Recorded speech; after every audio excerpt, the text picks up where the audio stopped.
Donald Trump is an absolutely brilliant politician, and I'll tell you right now, he has just released his plans for some new criminal sentences for things that we definitely do not want to see people doing in the United States. He's talking about criminal penalties for people who do trans surgeries on children, which, hey, guys, that never happens, right? Like, because that never happens, right? So it shouldn't matter, right? Like, that shouldn't matter. I just want to make sure that as we talk about this, the people who say that, like, why is everybody tripping about, like, people doing surgeries on minors? That's not a thing that happens. Okay. So as long as doctors don't do that, then why would you care if Trump makes it like, people go to jail for that, right? Because no one ever does it. No one ever does it. So it shouldn't be an issue, right?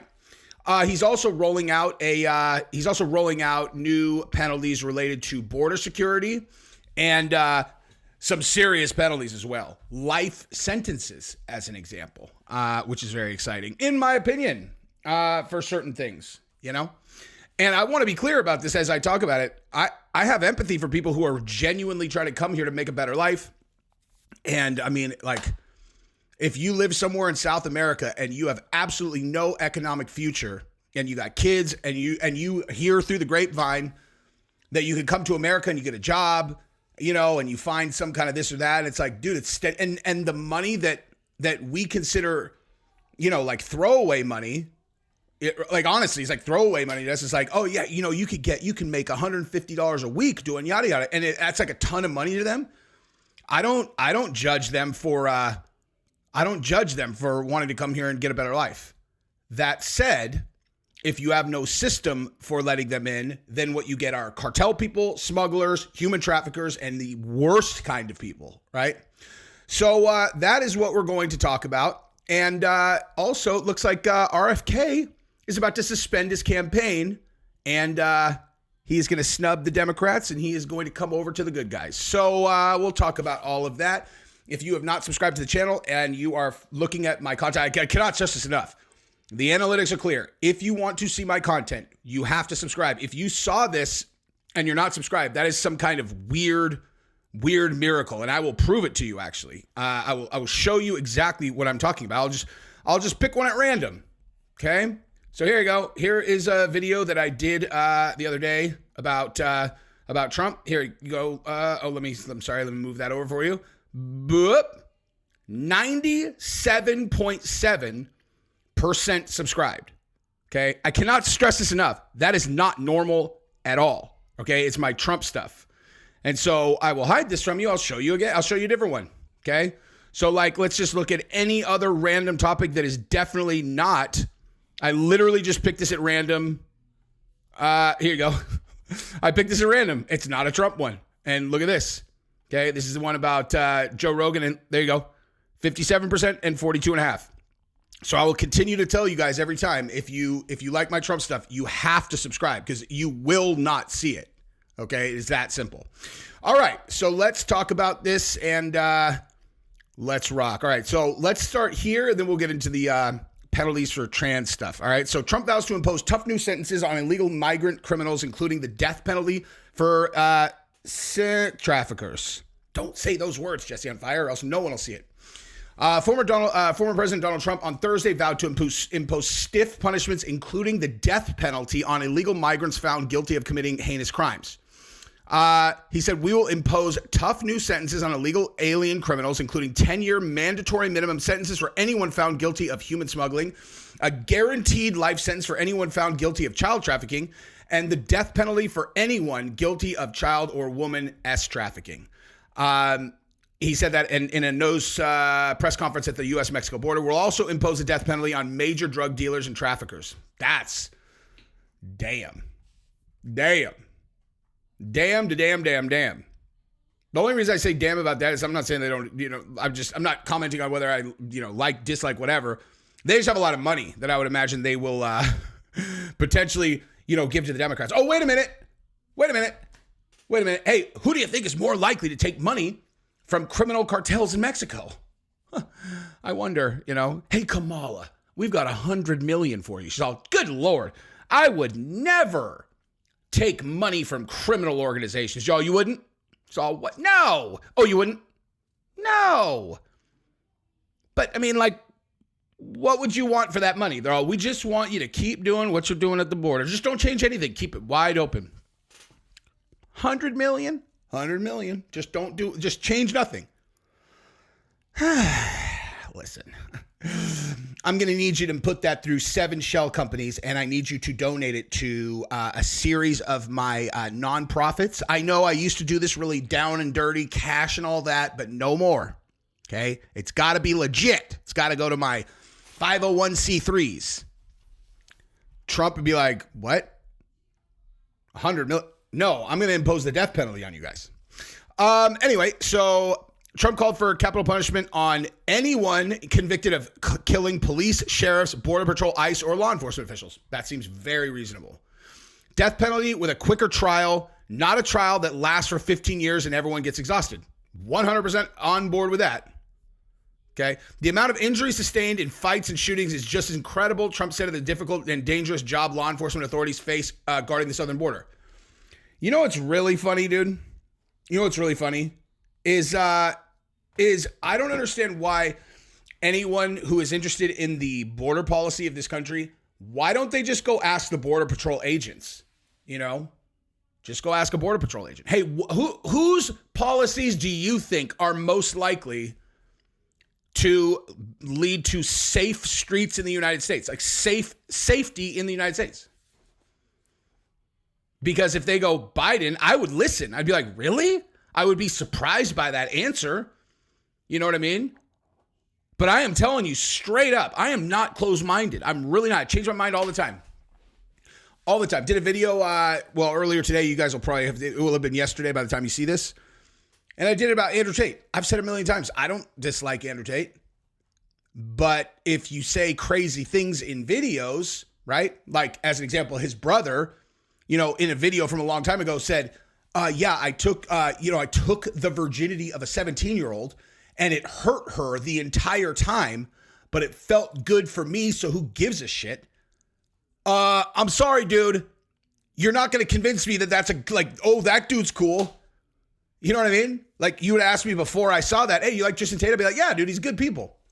And then you show me the video. It's like, hey, is he good people? I'd be like, that guy's a psycho. That's a psychotic thing to say. Now, listen, if new information came out that what I saw was some joke, like he's joking, all right, I am always open to new information. But these brainwashed lunatics, what I was just looking at in my phone, are brainwashed lunatics trying to tell me that it's crazy that I had negative things to say about that. Bro, grow up, kids. You have to be joking. Anyway, but bottom line is, if they said Biden, I would be like, all right, tell me why. But they wouldn't. They just wouldn't. So Trump, flanked by law enforcement officials and family members of migrant crime victims, toured the remnants of sections of the border wall he approved during the presidency that was never erected once the Biden administration took control of the project. Shocker. The former president expected the piles of steel sitting in the Arizona sun, seemingly rusted from neglect. That's infuriating. That is infuriating.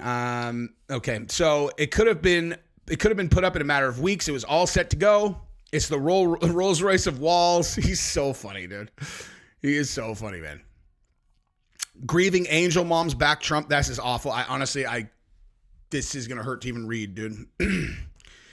So Patty Morin's 37-year-old daughter, Rachel, was brutally murdered on a Bel Air jogging trail last year. Awful. 23-year-old illegal migrant from El Salvador, suspected of other heinous crimes, probably MS-13 or something, all allegedly killed the mother of 5 before stuffing her body in a drain pipe.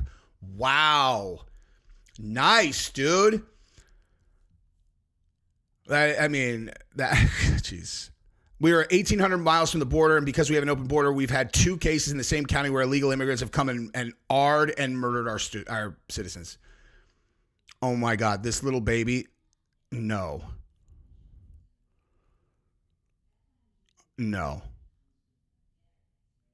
This little baby got killed by these guys.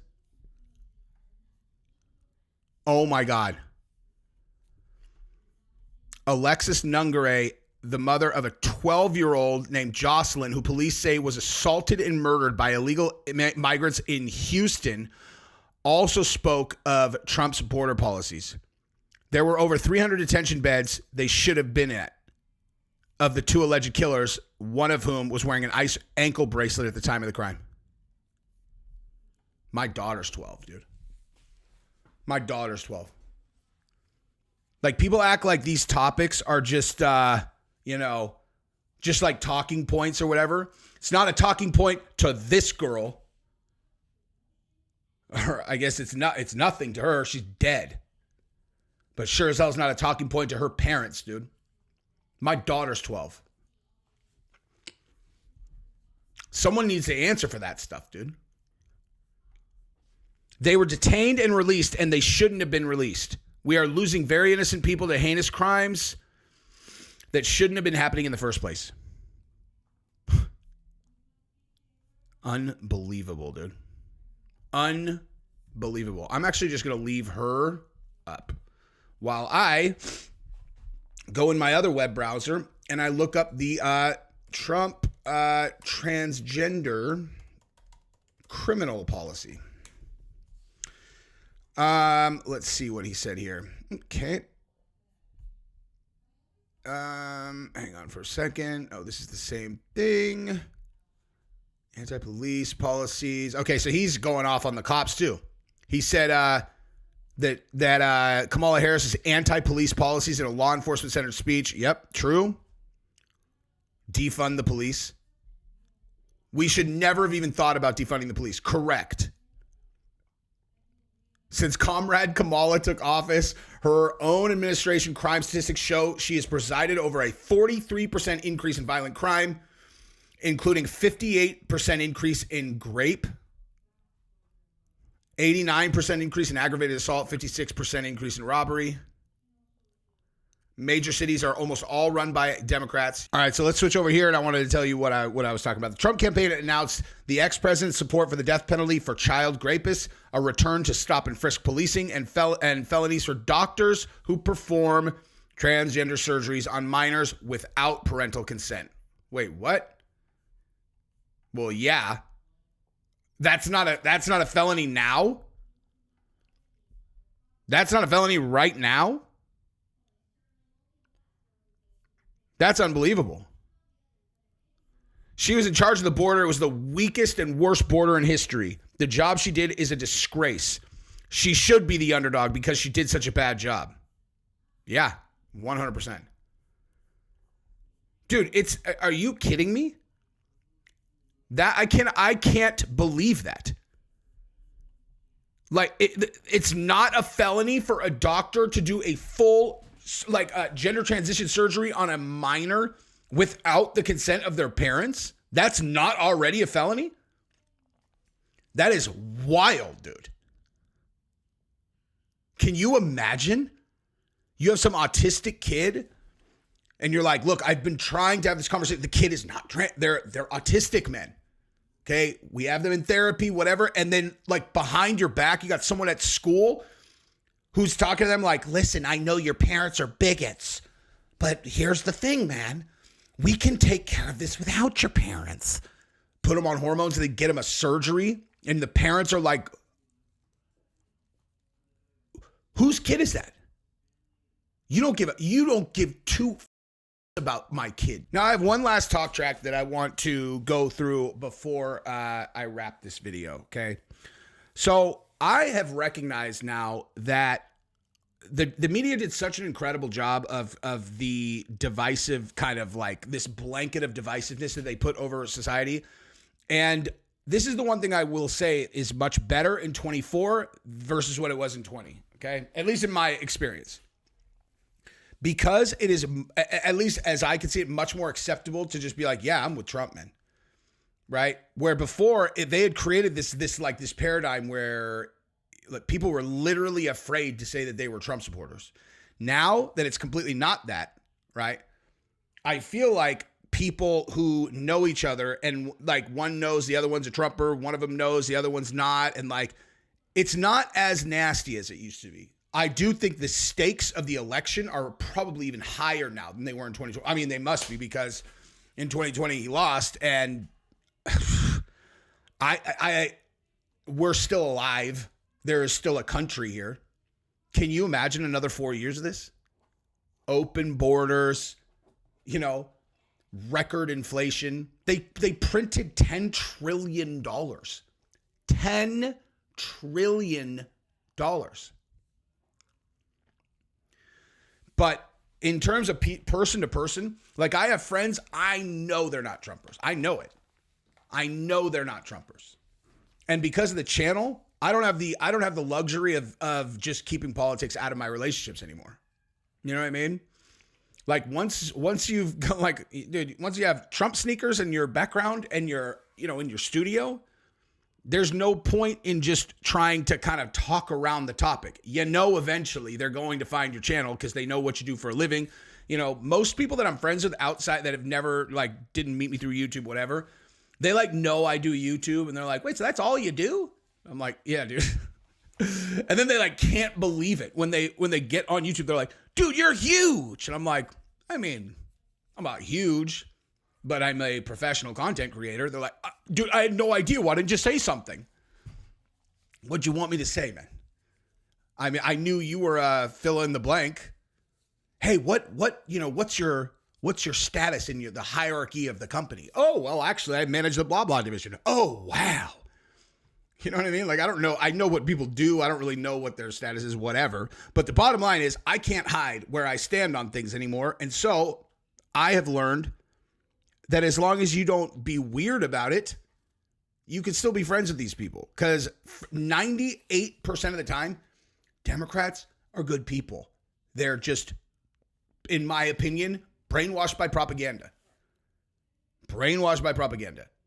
And the reason why I am so confident that we'll win if there's a clean election is because I have an enormous sample size of people.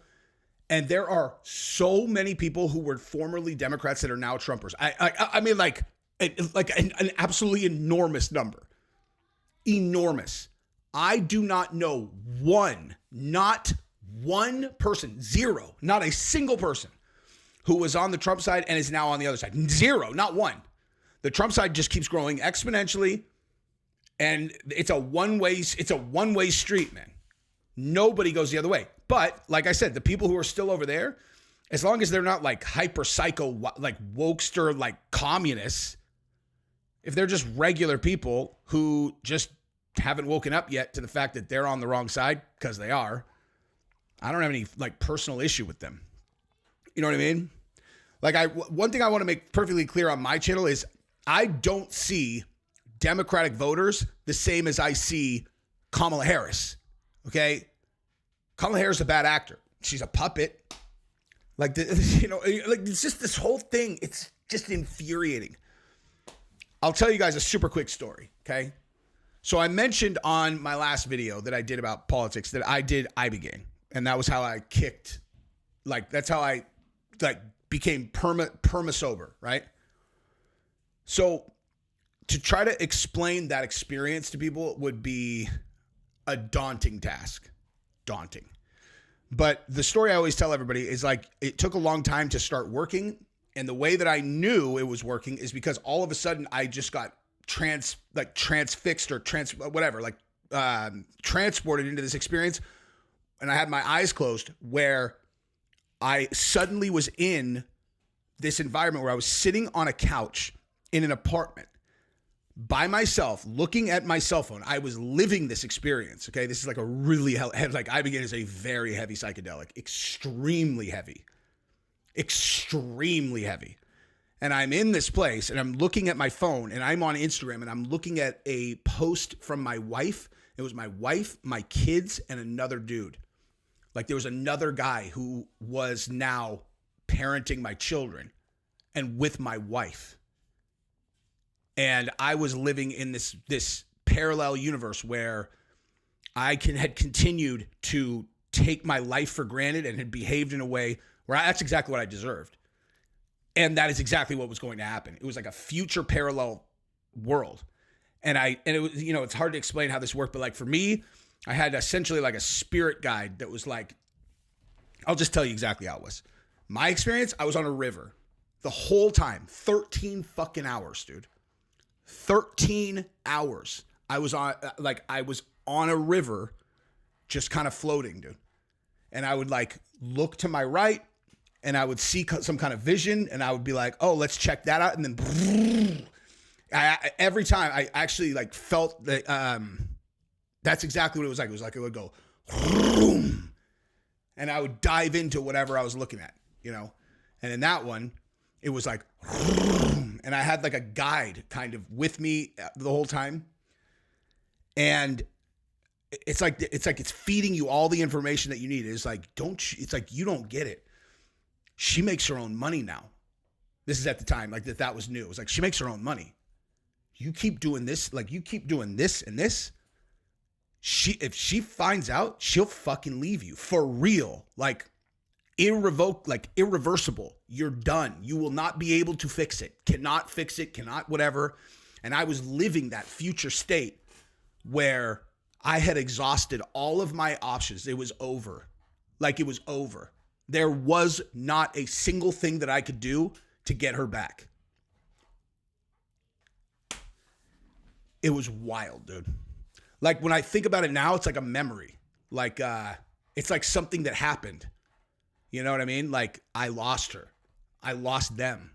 I experienced that. Never again. You know what I mean? Never again. That's what that stuff does for you. Is it'll give you like at least that's what it did for me. It's extremely unpleasant, dude. There was nothing pleasant about this experience at all for me, because it was like this was like reality check. That's what it was like for me. And it was like, you know, I don't think people really understand what the word despair means, but I do. I do. I've never had it in my real life, but I had it in there. And I will do anything to avoid that becoming my life. I was alone, dude. Like alone in an apartment on a couch, watching it with a fucking TV on the floor and a coffee table in front of me, very sparsely furnished, on my phone. And that post was the nail in the coffin. Like, I don't know how ibogaine works. I don't really understand it. I just know that every single person who's done it has that type of experience. Now, that was like the first 10 minutes of 13 hours. So later, right? Like it's hard. The point that I'm getting to, right, is that there was probably like 30 to 35% of this experience where I was thinking about how the whole system worked. And like, how does this all work, dude? Like, how does it all get put together? And I was so I explained to you how I was given the information that's like, this, you keep fucking around. Never again, dude. This is your future. Keep fucking around. This is your future. Like, that's the experience. And so when I tell you, I saw how the fucking system works. Like, I saw it all, dude, top to bottom. And the vehicle, so like the way you find out that like this behavior that you're doing and this one over here and this one, you like an impulsive, retarded idiot. Like, you want to know how, like, you want to see what you're risking. There you go. And so take that into perspective of like, I need to understand how this works. The way that I was shown how it works is through Nancy Pelosi and Hillary Clinton. So I know most people, they watch these they watch these documentaries or whatever. When I tell you that I saw how this all works and the way that I was shown how this all works was through those guys, that's why I told you that story, to put in perspective how vivid this was. Like, I'm not guessing. Like, I'm not guessing when I tell you they are so powerful. You cannot even wrap your fucking brain around it. Okay? But them, Pelosi and Hillary, I'm not saying all of them are, those two specifically. Okay? I saw how it was all put together with the pharmaceutical companies, with the military industrial, with all the companies, and how government and those industries work together through the real power brokers. There's a handful of them in the government that live on both sides of the corporate and the government and the media and how they do these things that people are like speculating about, conspiracy this, conspiracy that. Like, I saw it. It's not complicated. Not at that level. For them, it's simple. It's simple. They see someone as an adversary of theirs, and they make a phone call, and they're like, get me everything that you have on this guy. And they go have people who go get everything on them. They call the media, and they're like, let's bury this guy. They get the information there. They come up with whatever. Boom, it goes down a funnel, and that's how it happens. It's like that simple. It's just that simple. And then with the pharmaceutical companies, okay, well, yeah. So, hey, we're going to tell them yada, yada. We're going to pull the strings over here. Hey, I need this to go yada, yada. You're talking phone calls, and it's just hard to even explain. Pelosi and Hillary Clinton, that's them, okay? Trump is the adversary of all of them, of that whole system. Everything that I'm describing, that he's the adversary of that. I really believe this. I'm not just like talking. I really believe this, that his position, he is acting, because you have to understand what drives people to understand like what they are. Trump is a simple creature. He wants to be loved. That's it, dude. And he wants it all. Like, he wants everyone to love him. You might say that's some kind of character flaw of his, but he wants people to love him. That's why when people talk shit, he goes after him, because he takes it personally. He doesn't like it, dude. Yeah, he likes to bang. Like, he likes to argue with people, likes to fuck with people for sure. But he wants everyone to love him. And the way he gets that from the American people is he delivers for them, dude. He is listening. He knows what's important to people. He cares that a person fucking got their kid murdered. He cares about that. And he wants to win everyone's affection. Okay? He's not a power guy. Like Hillary Clinton and Nancy, they are power brokers. They want power. They will fucking kill. You do not want to be on the wrong side of Hillary Clinton, is all I'm saying. At all. She's probably one of the most powerful women in the history of the world, if not the most powerful woman in the history of the world. Short list that's even in that car. It's without going blah, blah, blah and doing a whole historical record, it's probably her, dude. And man, if she gets it on for you, be somewhere else, dude. She is a fucking gangster. I'm going to stop talking. I love you guys. Bye-bye.